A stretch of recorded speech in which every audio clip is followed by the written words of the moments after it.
Okay, so magandang umaga sa inyong lahat mga master. So ngayon ang ituturo ko naman sa inyo ay ang pagbuo ng third layer part ng Rubik's Cube. So ito, binuo na natin yung first layer at second layer kasi sa itong unang video na ipinakita natin, itinuro ko na doon yung steps kung paano magbuo ng first layer at second layer. So ngayon, uh, yung third layer naman. So sa third layer mga master, ang dapat nating bantayan is yung top niya. Marami kasing mga pwedeng maging sign kung ano ang moves natin. Meron tayong H moves, meron tayong fish moves, R moves, at iba't ibang moves pa. So dito mga master, dapat kung wala pang fish, walang fish, walang cross, hindi pa nabuo, at wala ding R, dapat gumawa tayo ng R. So dito mga master, dapat yung maliit na R dito, yun. Ganyan dapat yung itsura ng R. Hindi pwedeng ganyan. Hindi, dapat ganyan yung maliit na R. So ang gagawin lang natin mga master para makabuo tayo ng R is yung unang i-move natin is yung front to the right, right to the top, tapos yung top ipa-left natin, i-down natin yung right, tapos buuhin natin yung puti. Ayan, tapos ibalik natin dito. So dyan mga master is nakabuo na tayo ng cross. Kung wala pang cross mga master, tapos R lang yung nabuo kanina, so dapat the same move, pero ang gagawin natin is yung dalawang front yung natin i-move. Pero ngayon is naka-cross na tayo. Kaya diretso na tayo sa fish move. Yung move nga ginawa natin kanina is tinatawag natin yung arm move. So dito fish move naman tayo mga master. So ang yung fish move is up, left, down, left, up, left, down. So dito mga master, nakita natin na may guhit na parang isda. Ito yung ulo, ito yung buntot niya. So ito yung ulo. So pag nakita na kayo ng parang isda mga master, so titingnan natin yung yellow na nasa ulo niya.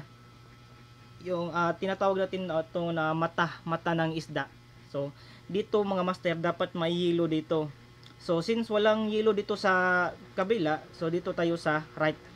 So dito tayo mag fish move or mag AH move mga master, dito sa mata niya. So dito yung ulo, ito yung mata.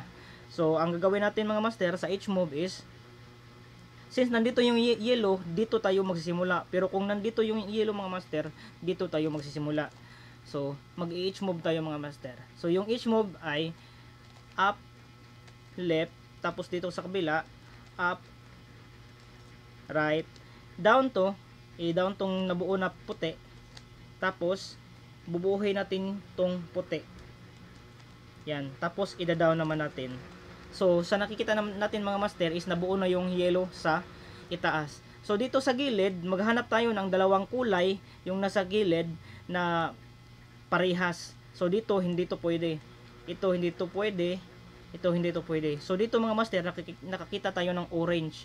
So ilalagay natin yan dito sa orange na nabuo. Ayan.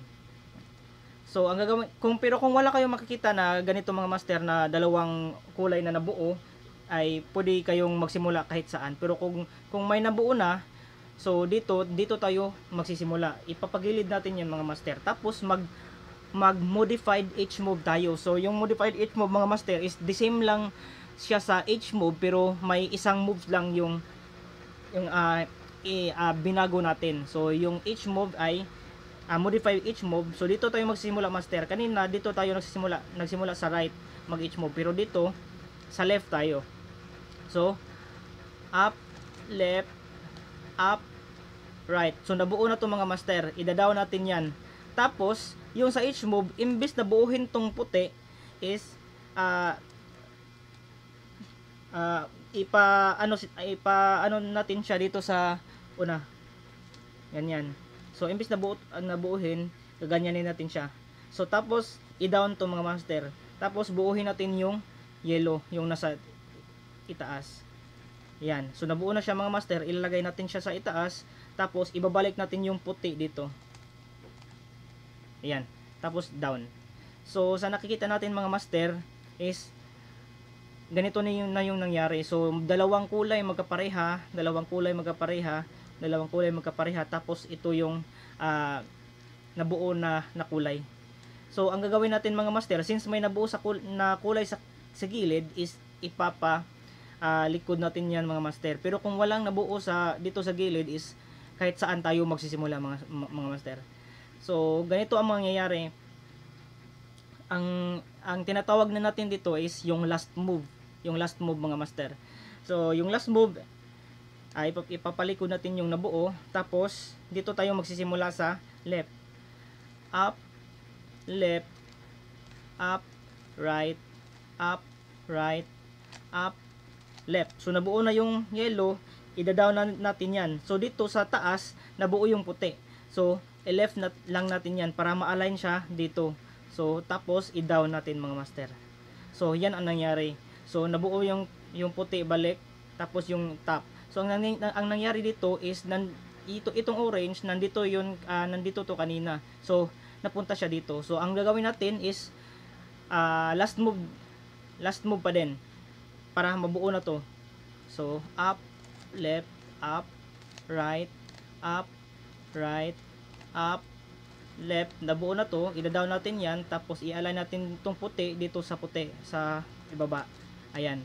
So tapos down. So buo na ang ating Rubik's Cube mga master. So ganun lang kadali magbuo ng isang Rubik's Cube mga master.